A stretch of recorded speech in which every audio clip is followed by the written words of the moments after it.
I want to introduce our guest. Please welcome Nez Nation. We have a wonderful guest. This is somebody who I've been wanting to talk to for such a long time. I've been following his work. He has been very, very productive. He is a avid live streamer. He is a software programmer. He's also, which really is in sync with what I am trying to do and do more of, he's also a course creator. So he also teaches. And he's coming to us all the way from England, and I'm going to let him give us a little bit more background about where exactly he's from and what he's doing right now. So ladies and gentlemen, without further ado, please welcome Mr. Steven Healey. Steven, thank you for being on the show. Thank you, Peter, and it's good day from Wiltshire. Good day. Yes.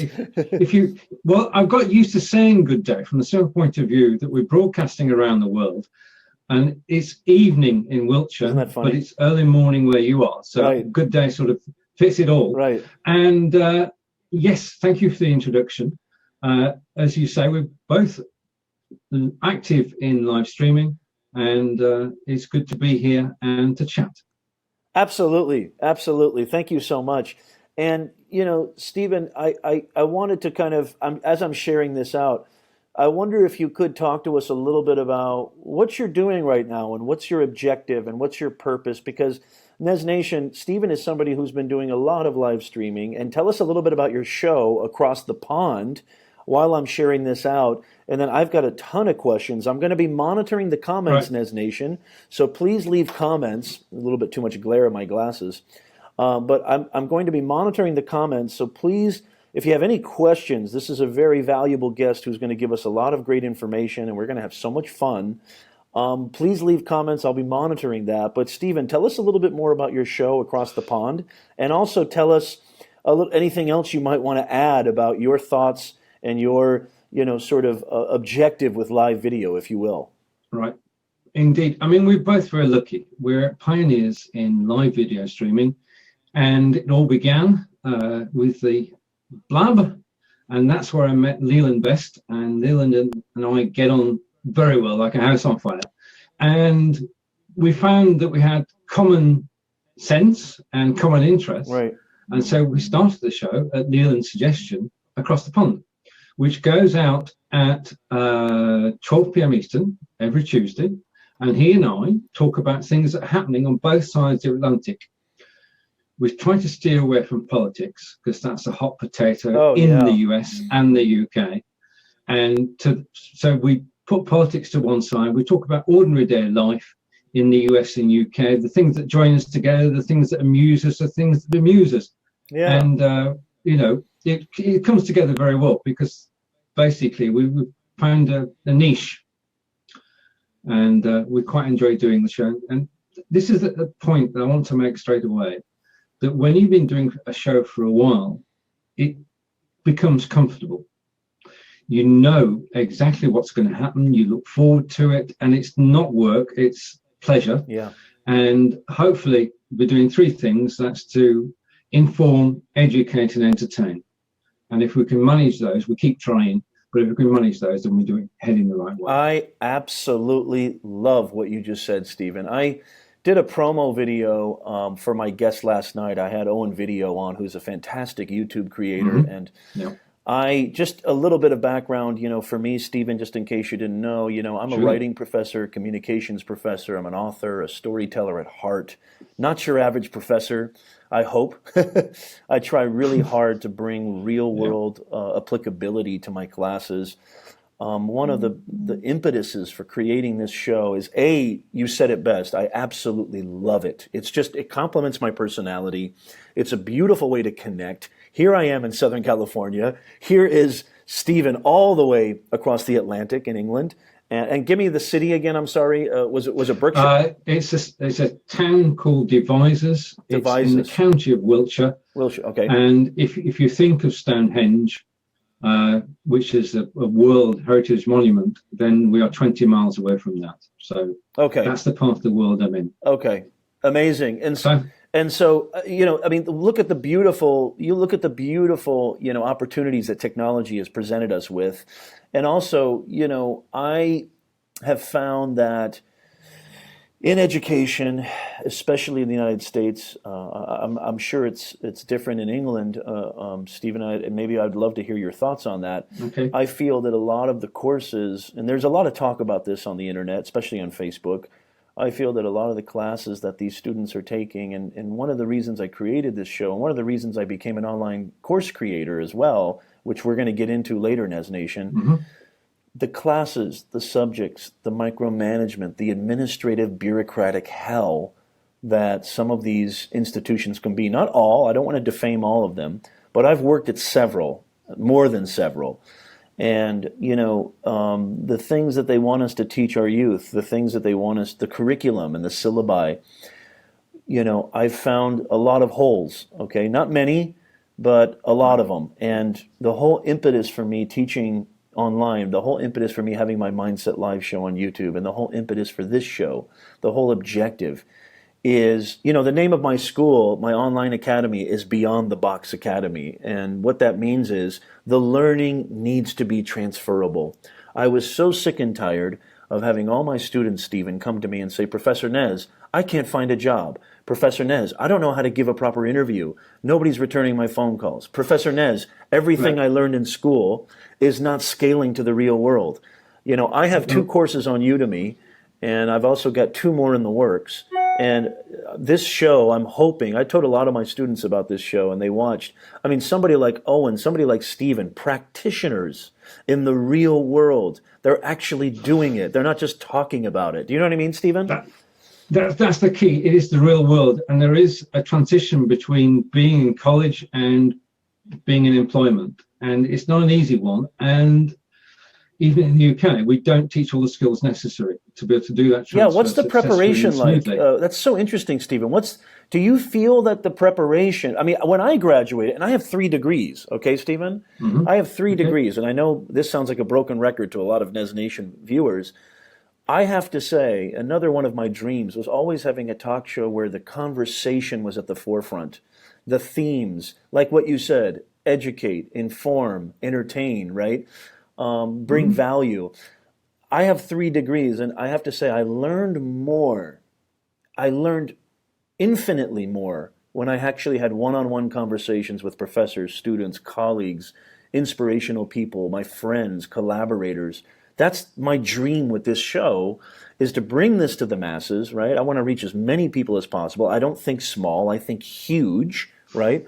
I want to bring this to as many people as possible to get something out of this and to get this message out there and amplify the fact that these types of engagements are so necessary, and you need to learn how to communicate. You need to learn how to articulate, right, Stephen? What's the preparation like in England? Yeah.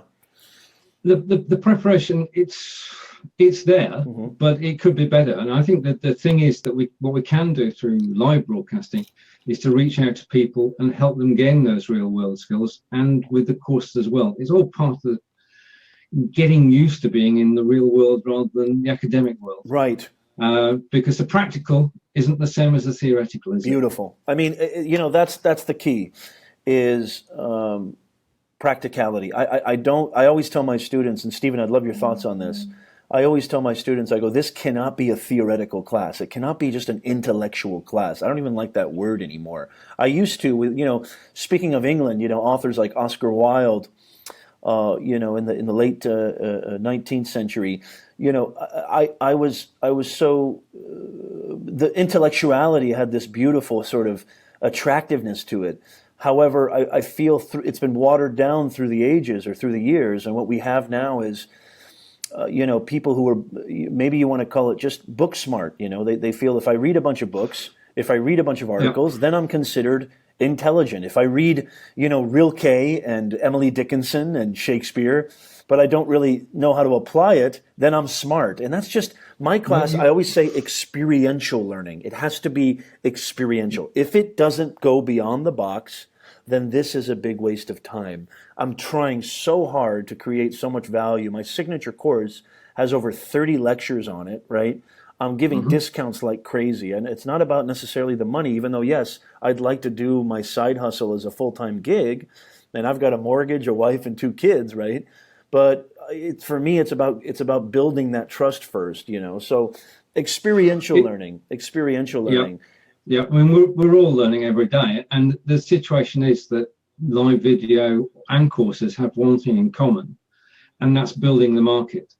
Now, we see people who go live and they've got 60,000 people watching. We see people go live and they've got 6 people watching. And we tend to fall somewhere between the two. I'm not going to say where, but between the two. Right. But the aim is, I've got one mission in 2017, which is to help people to go live. And if I can help one person go live, then I'm happy. It's simple as that. Which is why we started the LVS 17 group, which is Awesome live group. video streaming. Thank you. Live video streaming in 2017, so people can actually learn about live broadcasting. We've got people who've been doing it for years, we've got people who've been doing it for weeks, and we've got people just thinking about it. And the thing is, everybody pitches in and helps each other. And one of the ways that you do learn is by watching other people do their shows. Absolutely. Yeah. One thing I learned, takeaways. Yeah, big takeaways. I love the way you said that, Stephen, because, and maybe we can talk a little bit about Facebook groups before we get too into the real meat and potatoes. Isn't that the very essence? Isn't that the very personification of sharing, collaboration, learning from each other, inspiring one another? Yeah. I've and I don't want to defame anybody, I don't want to mention any names, but there are some groups where there's little to zero of that type of interaction. And if you dare post anything that is not related to the admins, or it's even if it's 100% relevant to the group, I've had things deleted. Even if it's 100%, I mean, I can understand if I was talking about potatoes and the Facebook group was about tomato, right? I can understand it being deleted. But when I'm talking about potatoes, okay, and the group is all about, the name of the group is Potatoes Marketing or whatever, right? You know, and, indeed. And I post something in there and then there's no feedback. It actually gets deleted. And then I hear the reasoning being, well, it didn't have any, yeah, we're early today, Tish. Thank you for joining. Sorry. We had some little technical peccadillos and some other scheduling peccadillos. I apologize, but thank you for joining, Tish. Tish is on. Tish is a member of LVS 17. And, next thing I know, Stephen, is that those admins and those people who are in control of the group, they're posting the very same exact thing that I am. Yeah. So what I love about LVS 17 is Stephen backs his word up. Stephen's group, everybody in that group, Tish is a member of that group, backs their word up. They support each other. If it's relevant, if it's relatable, if it's something that applies to the group thesis, it is welcomed with open arms. And I think, Stephen, this group's going to grow. Go ahead. I agree with that. I mean, we started it back in November and we've already got nearly 250 members. That's amazing. I think the key is this. The group does not have any rules. Okay, there are no rules in the group. There is a guiding principle, and that's mutual respect. Love it. Okay, love it. That's it. So people have got to respect each other. And in the UK, we would say, if we're thinking about cricket, play the ball, not the man. Nice. You can discuss and argue about a topic, but you cannot personally attack somebody else just because you don't like the colour of the Beautiful. jeans. So mutual respect. And the other thing is that, as you say, quite rightly, people do support each other. I mean, I like you, I've been in groups and I've posted, and you go back an hour later and your post has disappeared without explanation. Nothing. I don't like Nothing. that. I don't like niches. I don't like cliques, is the word I'm looking for. I love it. Basically, what I believe is that we should all have an equal opportunity. Right. And it's not about me, it's about us, it's about everybody getting involved. I mean, that's the thing. If it's relevant, I understand if it's not relevant. And I'm sure I'm an admin of our NEZNATION group. So we have a NEZNATION. I think you're a member of that, correct, Stephen? Aren't you a member of our NEZNATION group? I think so. And I allow pretty much anything. I love your same sort of manifesto, as long as we're respecting each other, as long as the content is relevant to the group thesis. So NEZNATION Group is about revolutionary thinkers, creative people coming together. We're just trying to create a community that inspires each other, that supports each other, which is what LVS 17 is all about. If it's relevant, I have no problem with that, right? That was what really I couldn't understand, is I thought the whole impetus of a Facebook group was to support each other, no matter how big your following is, no matter how new or old you are, as long as it's relevant. But let me ask you, being a fellow admin, do you receive first of all, how many admins do you have, and do you receive a lot of spam, or do you receive a lot of, you know what I mean? That's a fair question when you're running the group. First of all, we have gatekeepers, and we check people's profiles before they can come into the group. Now, we're not checking for anything major. We're just making sure that they have a real profile with a photo, right, that they have posts from 2017, and that they don't post anything on our timeline that we wouldn't. Right. Those are the sort of guidelines. Right. So there's a gatekeeper to let people in. So that means that we did have a situation. We closed the door after the horse had bolted, and we found ourselves with lots of members who didn't expect to be there. Interesting. Seriously, somebody decided that this was the best group to be in, and they invited 40 of their friends without telling them. Interesting. That's a whole other thing too. That's a whole other bag too. Thank you, Tish. Tish says Steven is very fabulous. He is a star. I'm good, Steven. LOL. Promise. That's another thing too, Steven, is people being. I don't really like that at all. Being added without permission. What are your thoughts on that? Yeah, I don't like it. When we started the group, when we started LBS 17, I sent a message to 70 people and said, I'm starting this group. Would you like to join? Right. Yeah. Right. Now, not everybody replied. Not everybody joined the group, but the initial people who came there had been invited. Yeah. Mm-hmm. And then people apply to join the group and they come in. Now, we've got the situation now where LBS 17, if you search for it on Facebook, you'll find it. And we're getting people knocking on the door and coming in, which is brilliant. But I mean, the basic principle is that the group is all about everybody in the group, not just about the 3 admins. I absolutely love that. I mean, I think that that's such an amazing thing. And I think that's the whole purpose. That should be the whole purpose of a Facebook group and a group in general. I mean, any group. Oh, yeah. And yes, it's important to have order. You don't want anarchy or chaos, but there should be, I mean, it should be something that if it doesn't, same thing I tell my students all the time. If the title of your essay doesn't reflect the content, you've got issues because you're promising your reader something and you're not delivering. So let's do this metaphorically and let me know what your thoughts on this, Steven. If the title of your group, okay, is not reflective of the content or the content's not reflective of the group, then wouldn't it make sense not to have it there? Same thing with your course. If I'm teaching a course on, cooking a chicken noodle soup, and I'm talking about, pastries, or I'm talking about, how to change a transmission. Well, my audience is going to go, well, wait a minute. It's almost like clickbait. It's almost like it's a false advertisement. It is. I mean, you've got a clash between common sense and marketing, haven't you? Yeah. Common sense, as you say, would tell you that you want to label it. Yeah. What's inside the tin? What it says on the tin is what's inside the tin. That's the way you want to do it. Okay, let me ask you this. Sorry, go ahead, Steve. No, sorry. No, you're okay. Yeah, so let me ask you this. Amen. Look at Tish. Amen. I believe so anyway. So let me ask you this, Steven. So I want to talk about your course creation because I noticed that you did a course on live streaming. And I noticed that you have a course. How many courses do you have and what platform are you on? Do you want to talk about it? Because this is something that I definitely, the whole branding of Professor Nez is the fact that I come from a long history of teaching, actual teaching in the real university level, and actually doing a lot of online teaching as well before any of these platforms like Thinkific, Teachable, Udemy even came around. And I definitely see the validity. I definitely see the beautiful convenience. I see more of it going in this direction.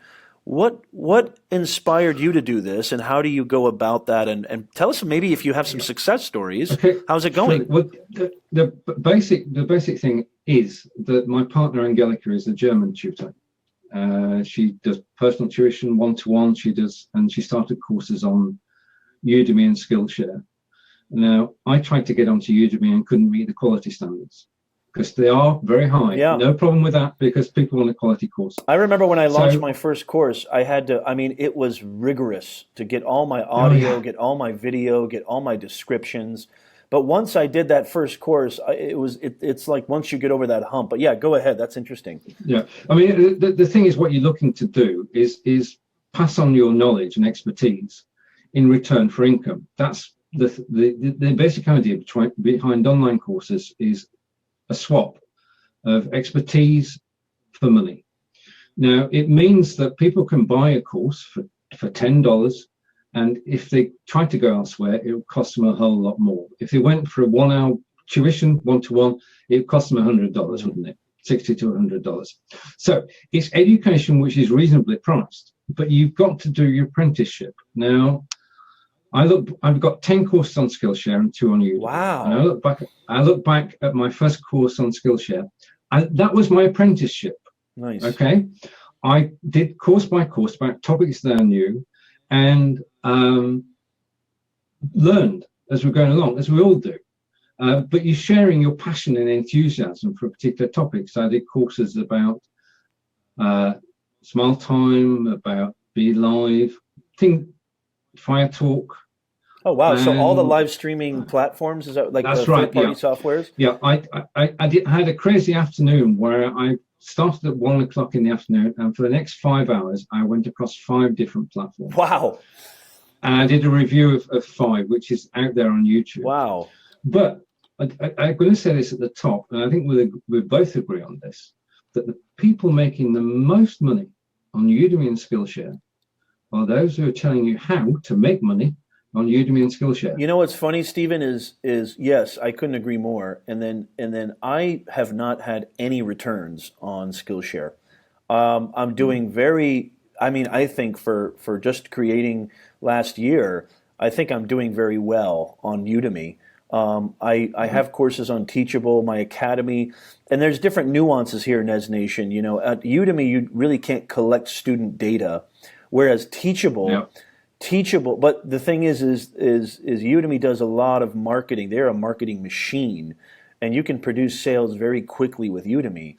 And I'd love to hear Steven's thoughts on this. On Skillshare, I've got 3 courses up on Skillshare, and they're basically, because Skillshare is the context of Skillshare is something that they want a very short. Their platform has a different objective. They want short, quick, mostly arts and crafts, if I'm not mistaken. The majority of courses are arts and crafts. Whereas Udemy is just this vast sea of very different genres. And I wanted to ask you, which platform are you the most successful on as far as conversions and sales? Do you mind if I ask that, Steven? No, you can ask that. I mean, I've only been on Udemy 6 weeks, but I've done more in 6 weeks than I did in 6 months on Skillshare. Isn't that funny? I mean, honestly, like I don't mind saying this. I don't mind saying this on our broadcast. And because I've been in talks with Udemy too, and Udemy is an amazing platform, I think, to start on and build your audience. And then maybe when you leverage that, you can go to the different platforms. I'd love to hear Steven's thoughts on this. Maybe you can leverage that, that momentum into collecting student data, into collecting but see, it's interesting. A lot of people want to they want to host their own courses. They want to do. I don't mind having, think about it. I mean, Udemy does all the work for you. You can just create. It does. You can just create, and you can still. I mean, if you market your own coupons and you have your own discounts, you can still make 97% of the profit, right? I mean, if they do the marketing. That's right. I mean, it's scaled, isn't it? If you do it yourself and marketing yourself, then you get 97%. Right. And then it goes down to 25% if it's an affiliate sale. So are you going to stay on Skillshare, you think? Are you going to just kind of maximize? Is there a platform that we don't know about that you can tell NEZNATION? No, you've mentioned what's the academy? Because you've mentioned Teachable. What I don't know about. It's on Teachable. It's called Beyond the Box Academy. Right. It's on my website. But I mean, I haven't had any conversions on Teachable either. I mean, I've even tried to use. Right. I had Facebook ads expert Avery Ratz on the show a couple episodes back, and I told him, I said, look, I tried to. I mean, I really, really tried hard, and I'm a writer, so I thought the copy was pretty well done. I wasn't trying to be too salesy. I was trying to target specific audiences, but just, I think I'm very new at this. I'm not a marketer really by trade. I mean, I'm a storyteller, and I think really good marketing is good storytelling. So I thought maybe that would be a natural marriage. But I know that I'm not going to give up. I'm just starting using Facebook ads. I have to be honest, I've spent some pretty good coin on Facebook ads, but the return maybe hasn't been monetary, but I've gotten over 1,200 likes on my Facebook page. Yeah. I've gotten people over to my YouTube channel, which is really important to me. My YouTube channel, I'm really upping my YouTube game, and I just love this. I love this. I love teaching. Well, I love doing what I'm doing. I love talking to amazing individuals like Steven Healey, all the way across the pond, literally across the pond. And I mean, to me, it's just like, it's not about the money. To me, it's about, and I was telling my students this today, Steven, I'd love your thoughts on this. When you get older, you think more about your legacy. You think more about your purpose. When you're young, it's natural. You're almost neuroscientifically hardwired to be selfish and self-absorbed. It's really not their fault. They're hardwired to be that way. But when you get older, correct me if I'm wrong, Steven, because you know way more about this than I do. You're much wiser than I am. You start to think more about, what do you really, really want to do? Your time is valuable. We all have different skills and different knowledges, and I may know some things that you don't, but you know a lot that I don't. So let's go with that. Thank you. You're being so modest and kind. I appreciate that. I think that the thing is that what you do learn. Yes. And I learned this sort of 12 years ago in a UK networking site. Yeah. And it came from the BNI, and it's give as gain, and it's my guiding principle.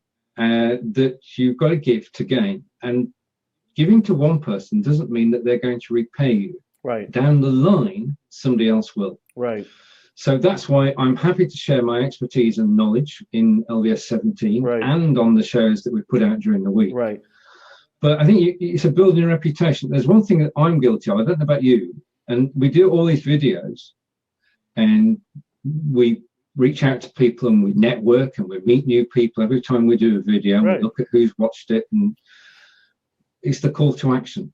Interesting. I'm a programmer, not a marketer, and like you, I'm not a marketer. Bravo. And putting out the call to action is something we think twice about. We shouldn't. Yeah.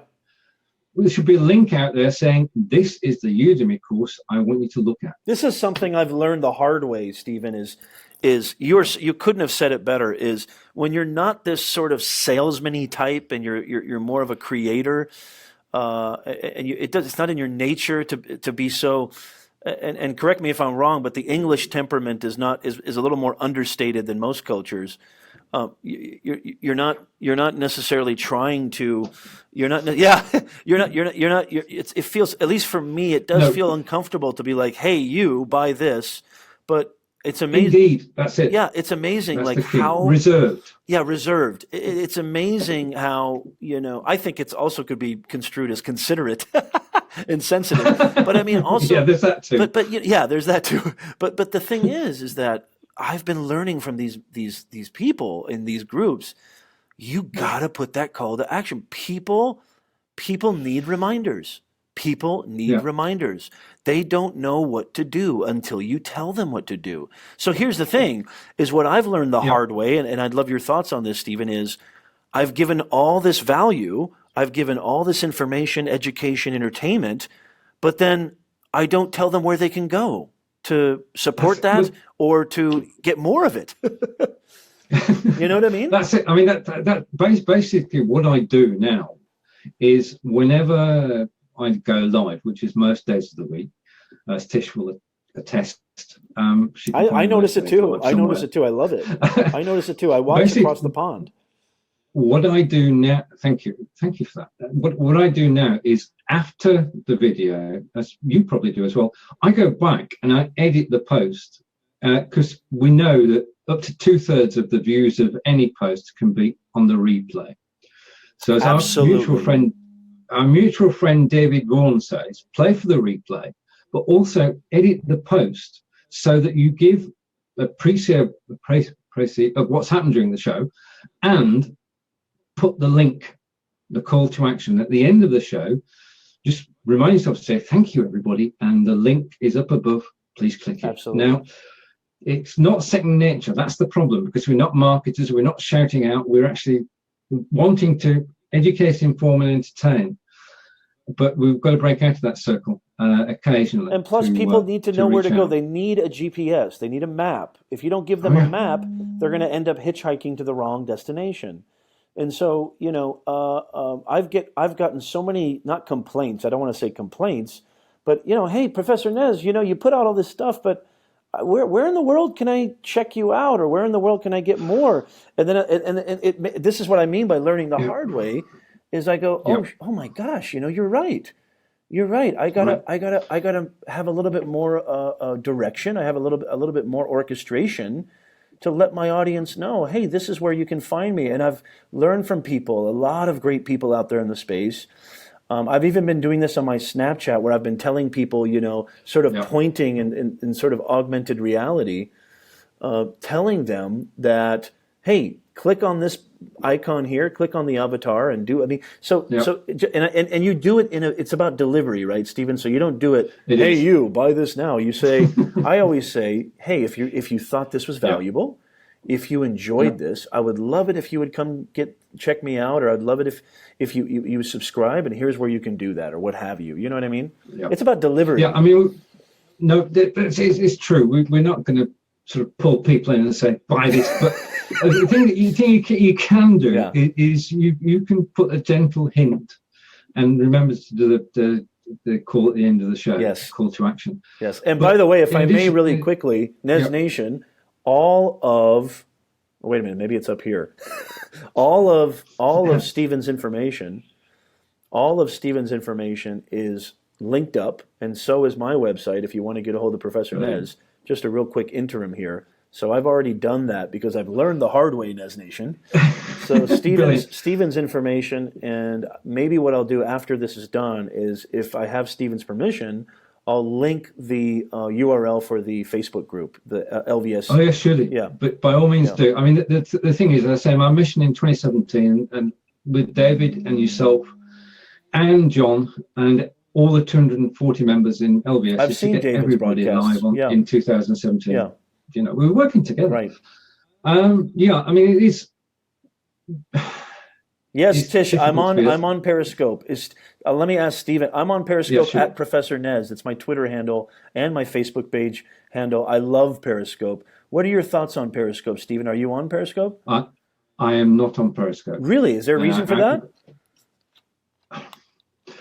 I prefer to be on desktop for the quality and. You can be on desktop if you apply for Periscope Producer.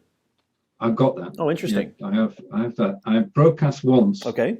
Possibly twice. Not a good experience? Well, if you look at the shows that I do, I don't do shows on my own because I enjoy company. Right. So, like when we did the show on Monday, it's myself and David Bourne. Tuesday is myself and Leland.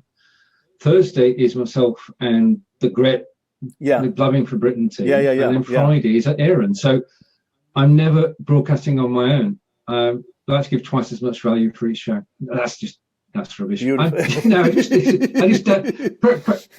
thing is that you decide which platforms you enjoy most. I understand. And I enjoy Facebook the most. And I'm looking forward, I don't know what your thoughts are, on going live on YouTube. Oh, I have, in case you don't know this, I have a YouTube live show that I do from desktop called Mindset Live. And it's all about, I told Owen this last night, it's all about my 20 years of dealing with debilitating anxiety and depression, and how I don't want to say cured it or overcame it, but I found ways in which I've walked through that fire, and I want to share my story and how I came through the other end and I survived, and I'm doing so much, a million times better now. That's been my whole kind of thesis as well in my classes and my courses, is it's enabled me to open up so much about my life. Hey, Gord's in the house.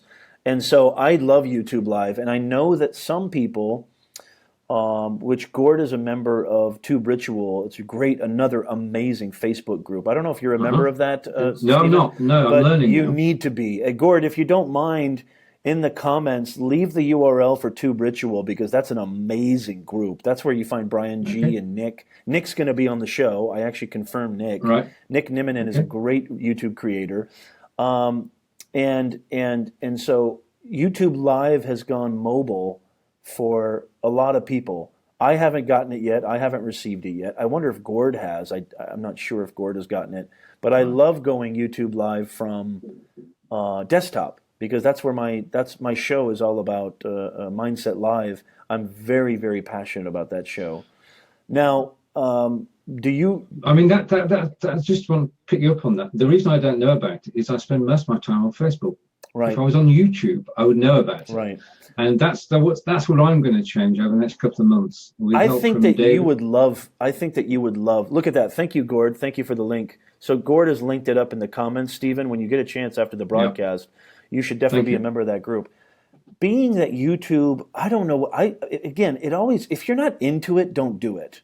I always tell my students, I tell everybody I work with, even clients that I've worked with, if you don't like live streaming, if you don't like social media, if you're not into sharing, if you're not into this type of ecosystem, don't do it. It's a culture. But the advantages, the beautiful benefits, if you're not doing it because you don't see an advantage, then that's where I think we need to have a conversation. And Stephen, I think with your personality, with your ability to share your expertise and your knowledge, I think getting on YouTube, it's the second largest search engine in the world, obviously the first being Google, and it's you have the ability to go live, and the video immediately gets posted onto your YouTube channel. And I learned so much from Gord. Is an amazing teacher. I've learned so much from Gord. Mm-hmm. Gord's been on the show. Right. Gord Eisman is a fantastic YouTube creator and Camtasia software editing guy, just a wizard. I used to have the philosophy, Stephen, that you don't want to spread yourself too thin, and I agree with that. And now there's Facebook Messenger. I was in Snapchat and Instagram. Now there's Facebook Messenger, and now Joel Comm just released something or shared something that they're going to have Facebook Stories on the actual Facebook app. So it's getting out of control. So it's never ending. It's never ending, and I think it's just going to grow exponentially. And I think, Stephen, you have the right ticket. I think I need to decide, and I've been thinking really long and hard about this. Mm-hmm. I think it's time that Professor Nez, did I just refer to myself in the third person? I guess I did. You did, yeah. But I think it's time that I really focus and hunker down on a very specific platform and just go all in on that, because it's too much. It's just too much to go back and forth. Speaking from experience, I'm blessed in this. BeLive TV was announced to us last October by Annie Mura. And the day after he said that, I went live. And I went live with BeLive TV, question and answer session, and then a face-to-face session. And then I interviewed Daniel Meyer, the CEO, and we got on very well. And I've kept in touch over time. So I enjoyed today testing the new talk show facility, which is 3 people on screen, which was absolutely brilliant. And it's because I know, as you say, I'm now centered on BeLive, Smile Time, and Facebook. But I do want to get into YouTube, so I'll be talking to you about that after the show, but not now. So there are opportunities out there for people to do live broadcasting, but as you say, there are so many, and you've got to choose. I think you're right. I mean, I used to. Who did I talk to about this? I think I talked to Todd Lives I was on Todd Lives' podcast, "Divorce the Workforce." What a great title, right? And Todd, if you're watching, big ups to you and your show. He's doing amazing stuff in live video. He's got his domain.live.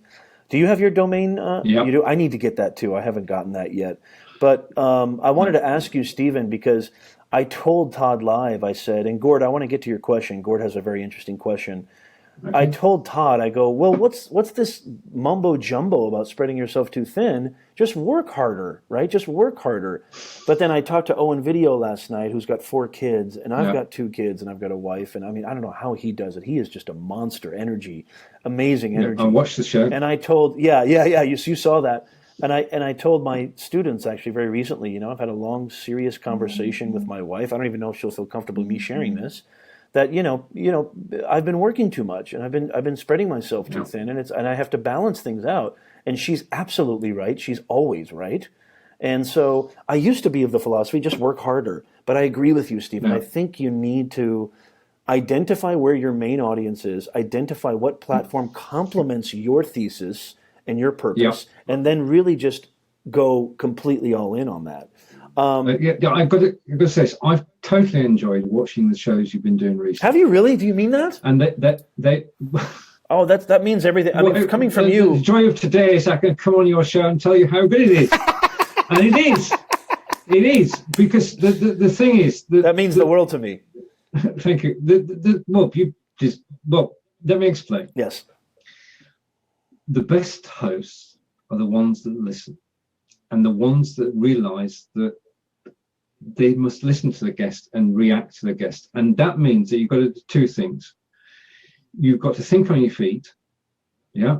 You've got to respect your guests. You've also three things. You've got to respect your audience as well. And you've got all three of those. That means everything to me. So this is a brilliant format, and thank you, sir. Born to it, my friend. That it's been my dream. Stephen, first of all, huge thank you. I mean, I don't know if you realize how much I appreciate that, because this has been a dream of mine to do something like this. Yeah. And I joke around saying I want to be the Jay Leno of Facebook Live, but I love it. I love it. And of course, if nobody watched, I would be upset, but I would probably still do it because I love it. I love it. I love it.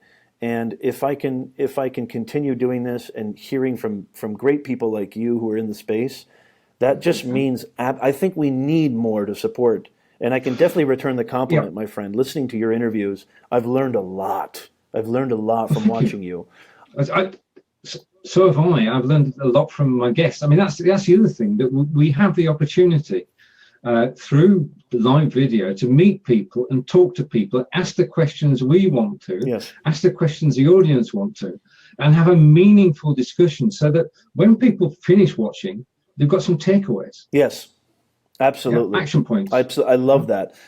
Gord, thank you, Stephen. Gord says, thank you, Tish, and thank you, Gord, for the compliments. Those are beautiful. I'm not as prepared as you might think, Tish. Gord actually is my Ed McMahon, and he's been trying to get me a little bit more structured, which is probably true. But Gord asks, do you think there will be a super chat feature come to Facebook? Does Live become a pay product for audiences in platforms like Facebook? Oh my goodness, what a great question. Do you know what super chats are, Stephen? Yeah, well, you tell me, and then I'll Yeah, I mean, super chats is this unbelievable. I talked with Ross Brandt about this in NEZNATION, and those of you who didn't get a chance to watch that show, super chats is basically, it's like tipping for live streamers. It's an opportunity to get your chat featured in the comment section. And you basically donate money to the creators, the interviewers, the broadcasters. And I know some people. I mean, Brian G. Johnson, who Gord knows, who's an amazing YouTuber. He's the curator of YouTube Ritual, that group. He's made as much as $500 on one live stream. That's a lot of money. Right. So it is money. That is money. Yeah. The potential is huge. And if people are willing to do that, thank you, Tish. Oh, well, I think you are, Peter. Thank you, Tish. I appreciate that. That means a lot to me. I think that there's such an opportunity, and I would be remiss if I didn't say Facebook absolutely needs to capitalize on that. What are your thoughts, Stephen? It does.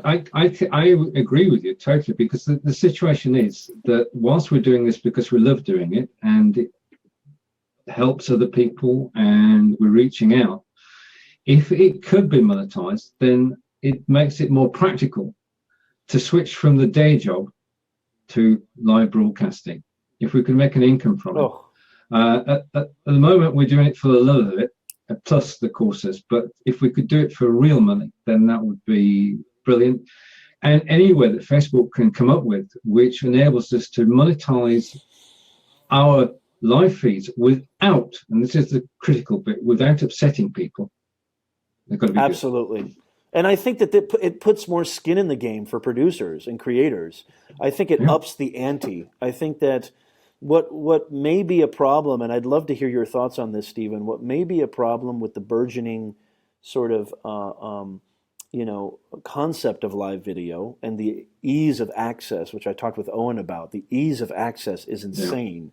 How easy it is to do it now. Even Casey Neistat talked about this. It leaves oversaturation. It could lead to oversaturation.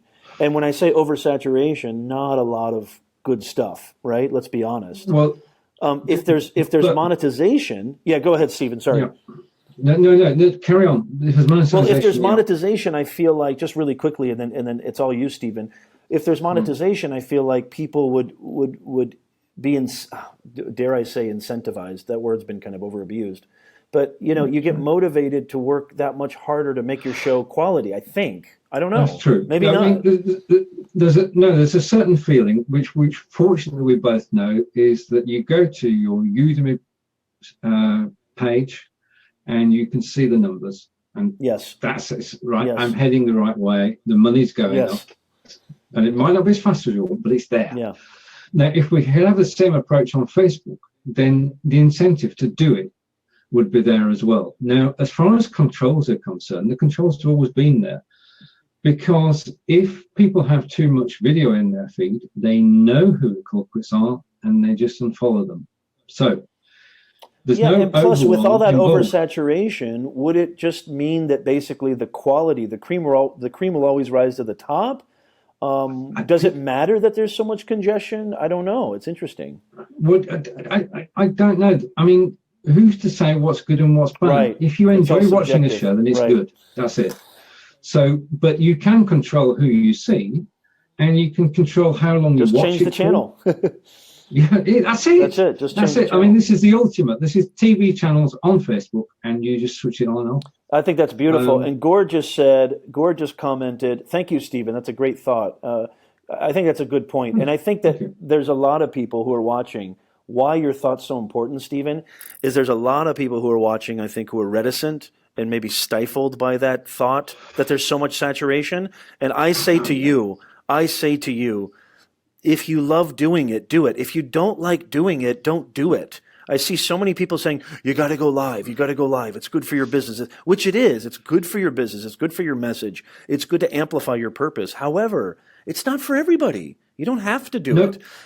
Gord asks, I only recently joined. Oh, very cool. I only recently joined Stephen's Facebook group, and I look forward to learning so much from his great group. Gord is a fantastic creator, and he was on my very first episode of NEZNATION Live. I call it the pilot show. Right. And I don't know if he likes that I characterize it as the pilot show, but anyway, Gord was on my very first show, and he was, let's be honest, Gord, a little bit hesitant and apprehensive about going live. I'm hoping he's helping me so much with the technical aspect of doing this. He actually helped me get my professional audio equipment, and I'm trying to help him to go live, just like what you're doing, Stephen, is helping everybody go live. Gord says, is there any good online directories for FB Live shows? Oh, good question. I have a few, but what about you, Stephen? That's an excellent question, because it is the major problem is discoverability, is getting your show found. Now, I'm going to mention the Blab. Back in the days of Blab, you could be found straight away, no problems at all. Right. On Facebook Live, it is very difficult. There is the map, which you can click on, but that doesn't everybody who's live. There are 2 or 3 initiatives going on which might change that. So I'm hopeful that one of the software initiatives where websites start up and you can register there, it will help. And the other thing we both would do is to give a shout out for Ross Brandt. Big time. That's what I was going to say. Give a huge shout out to Ross Brandt. Go with it. He is. I couldn't agree more, Stephen.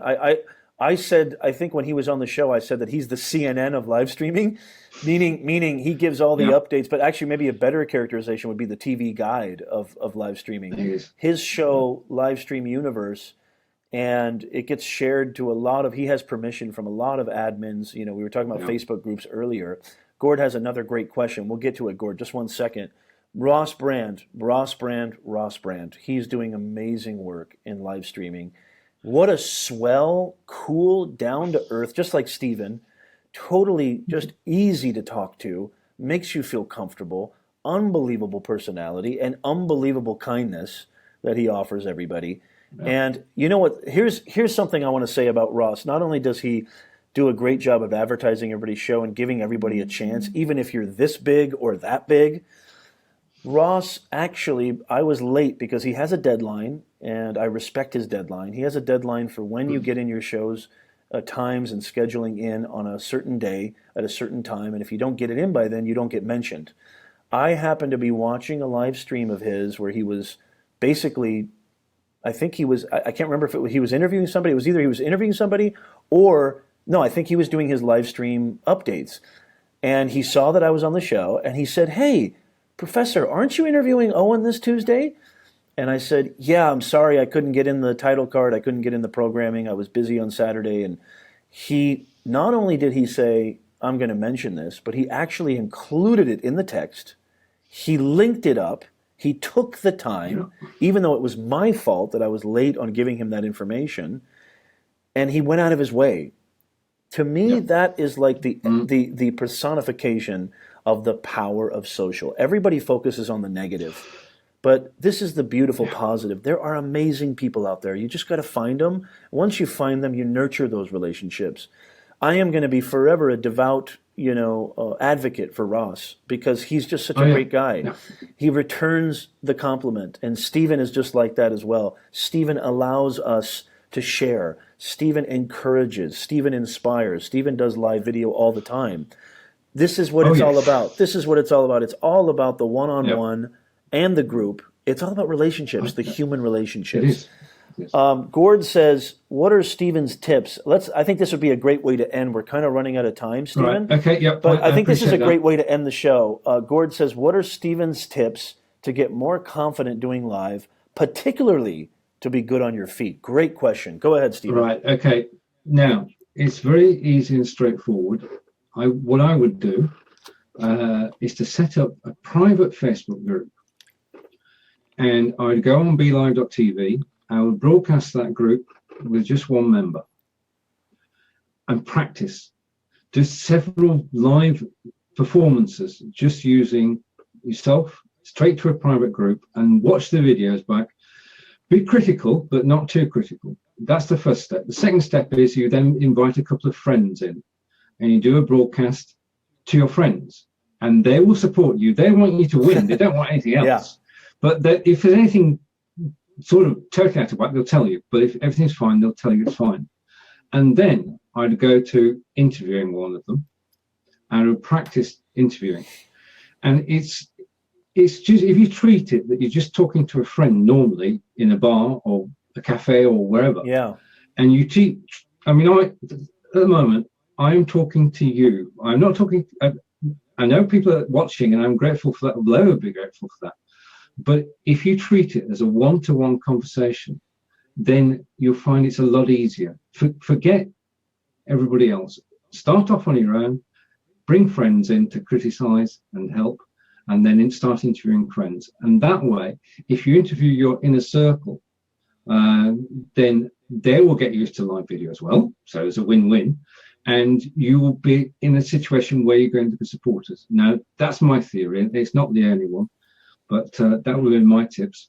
Oh, I couldn't agree more. Actually, Steven, I think focusing on not the fact that there's people watching, listening, and that you're on quote unquote stage, but focusing your mind on that one individual or two or three, whoever you're talking to, if it's a group cast, just focusing on that conversation. And I think one more thing, and I'd love to hear Steven's thoughts on this. I think, Gord, understanding the expectations that audiences have for live video, it's not that you should be infallible. Okay, the expectation, is, people expect it to be, there's going to be issues, there's going to be problems. I mean, even in live television, look what happened at the Oscars. I thought the Oscars was the greatest promotional advertisement for live video to ever, occur in the last 2-3 years. That show is so boring. It's so tedious. It has absolutely, the same speeches over and over again. It's the same exact speech. They all cry and say, "I want to thank your parents." That slip up at the end with the envelopes, and Steven, you know what I'm talking about. Oh yeah, I know exactly what. That just proved the power of live. Anything can happen. Anything, and yes, it was controversial, but it actually got them so many viewers. Everything went viral. It actually got the Oscars. It was beautiful publicity because, hey, even the beautiful Hollywood people make mistakes. So everybody's expecting, Indeed. nobody's expecting you to be perfect on live. And I think if you go, hey, Carinder, how are you? Nice to see you. We're about to end the broadcast, but please watch the replay. And that goes for everybody tuning in right now. I got to go. I have a class literally in 15 minutes. Yeah. But I was so happy to get on with Steven. So the expectations. Oh, cool. Carinder says, wow, on my Apple TV, let me get my glasses. On my Apple TV, and it's not clear normally. It's clear on each show on Steven. Oh, very cool. Oh, very cool. Right. So the expectations are not high as far as everything's got to be perfect. You got to have segments. It's like this fully produced program. Be yourself. Don't worry about the mistakes. Professor Nez and Steven stumble all the time. I stumble all the time. Oh, we do. You know, especially with the intro. It's to me, I kind of liken it to a car. You need to get the engine warmed up. When you first turn on the car and it's cold, it takes a while. Things are a little bit jumpy and mumbly, you know. Same thing with a live broadcast. I mean, I'm totally heated up now and I'm loving this conversation. But in the beginning, it gets a little bit. But if you expect that, if you're aware of that, and you expect it to be that way, you gotta. I don't want to say lower your expectations, just have realistic expectations. Does that make sense? Indeed, Steven? It does. I mean, we are all human. We all make mistakes. But if you come on air, and only 1 in 100 people will come on air, then you're in a good place to actually promote yourself and your causes and your brand. And the only thing I can say is, if you're thinking about it, just do it. I couldn't agree more. Carinder says, what platform are you guys using? I'm using Zoom. I'm actually trying to get a sponsorship from Zoom because we've been getting a lot of reach with the show, and I'm trying to make it as best as I can in the highest quality. Now, I know that Steven uses BeLive. A lot of people use Wirecast and other platforms, and I think Huzzah is not around anymore, but they were pretty. No, it's gone. They were pretty big for a while. I like Zoom just because of its simplicity. I think I like BeLive, but I think it's a little bit busy. And plus, I just like Zoom's very, very simple format, and it's easy, and you can send the link, and there's no. And I like that it has the names at the bottom, you know, when somebody's talking, or at least sometimes. I don't see it right now, but sometimes it does. Yes, there's a couple versions, Carinder. There's free versions and there's paid versions. And you can definitely do it for free, and I'm using an encoder obviously to stream this to Facebook, because you don't have to pay. There are free versions. But Tish says, I'm on Zoom on Monday nights. Let me get my glasses on. I'm on Zoom on Monday nights with an MLM. I am in. Awesome, Tish. Awesome. Well, Steven, I can't think of a better way to end the show than talking about and advocating live video. And getting people to go live. And I just want to say from the bottom of my heart, it means the world to me, those compliments that you gave me and those comments. And I welcome your feedback, anything. I'm open to all sorts of feedback. You know, if you say, Professor Nez, you got to do this, this, and this, or I think that you're doing too much of this, or what have you, I'm so open to that. So please don't think that I'm going to be offended. I love hearing all types of feedback. That goes for you too, Nez Nation. Please leave comments. Please leave comments so we can learn and make this as good as possible. What do you want to learn? What do you want us to talk about? Subjects, topics, contexts, everything.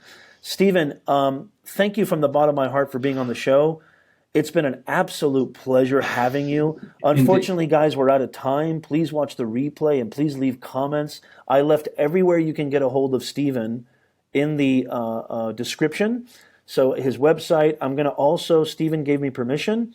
I'm going to leave. We talked a little bit about Smile Time and BeLive, Carinder. I'll let Steven talk a little bit about that and then we'll go. But I left all the description notes in the where you can find Steven and myself in the actual description of the broadcast. And once we're done live, you'll be able to see all that stuff. Steven, last question. Let's have this be the last question because it seems like Gord wants to know too. Okay. And then we got to get out of here.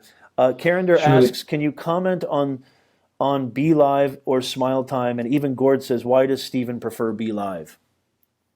Right, okay. I love BeLive since I got involved with them. And the other thing is, from point of view of doing a show, they've just introduced the new format, which is a talk show. And that's brilliant because you can have up to 3 people on screen. You can have 10 people in a green room. Wow.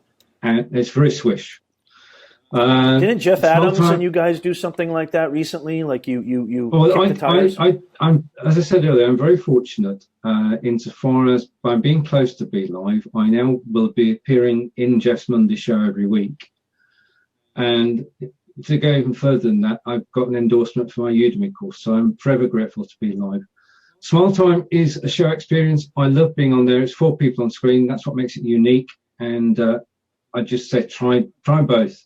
It's what suits you. Okay. Right. Now Zoom, Right. BeLive, and Smile Time are all in the same arena.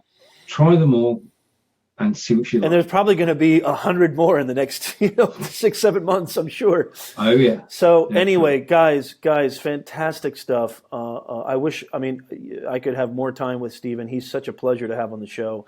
Steven, well, I tell you what. Tell you what we'll do yes, before we wrap. We'll reverse it, and I'll invite you onto the show. Please, I would love that. We'll do it that way. I would love keep that. this going. It would be my honor, sir. It would be my honor, sir. Nez Nation, thank you so much for watching, everybody. Thank you again to my guest, Steven. Please share this. Please comment. Please like it. Give us hearts. It would really mean the world to me. It gives us a boost, too, in the algorithm. So please, if you don't mind doing that. And again, if you want to find Steven, if you want to find myself, you can hit like on the page for Nez Nation Live. The links are all in the description, and you'll always get notified when Nez Nation goes live. And definitely, I have Steven's permission. I will be linking, or maybe actually Tish or somebody, or Steven can leave in the comments, since I got to go to class, the link to the Facebook group LVS 17. Ladies and gentlemen, thank you again so much. And Steven, thank you so much. Thank you. We are out of here. That is the end, and we will see you next time on Nez Nation Live. Thank you, guys. Bye, everyone.